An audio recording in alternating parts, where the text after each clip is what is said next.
So they're abandoning ship over the White House because Biden has been undone by his own party. And the clearest sign is that Ron Klain, White House chief of staff, the guy who runs everything, has said he's out of there. What's interesting, of course, he's running away.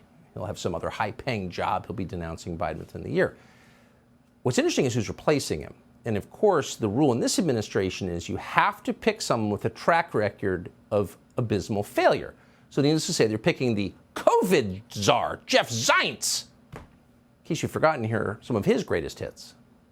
Made important strides on equity, with the majority of booster shots going to people of color. This virus knows no borders, and it's in our national interest to vaccinate the world. Bottom line, vaccination requirements work. For the unvaccinated, you're looking at a winter of severe illness and death.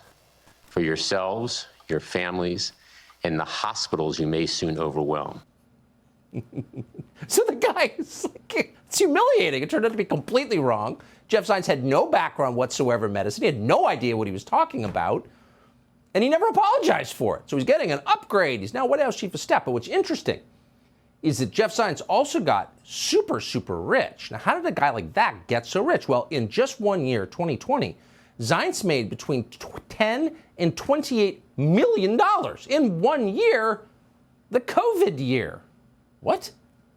What happened? Sean Davis is the CEO of the Federalist. He joins us tonight with possibly some answers. Sean, thanks so much for coming on. So always the story is, how are these people getting so rich? No one ever asked that question.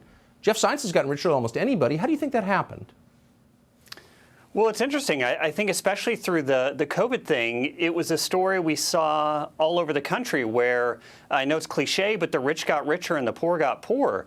And Zients seems to have used much of his career. Recall, he used to be the Obamacare czar.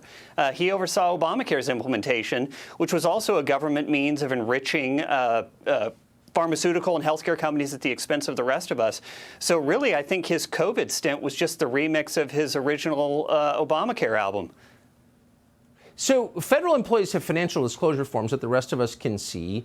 Always the story is who's making money on these policies that don't help the public. So COVID, Ukraine, that's the one story the Washington Post never writes. Why is that?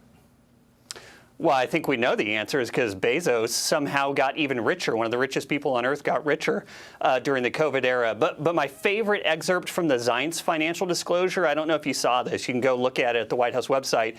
He had up to $5 million in gold bars listed on there. So he's a real man of the people.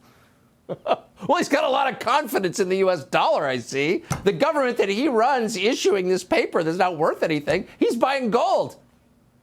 Ignore what they say, watch what they do. Sean Davis, thank you for that detail. It's great to see you tonight. Subscribe to the Fox News YouTube channel to catch our nightly opens, stories that are changing the world and changing your life. From Tucker Carlson tonight.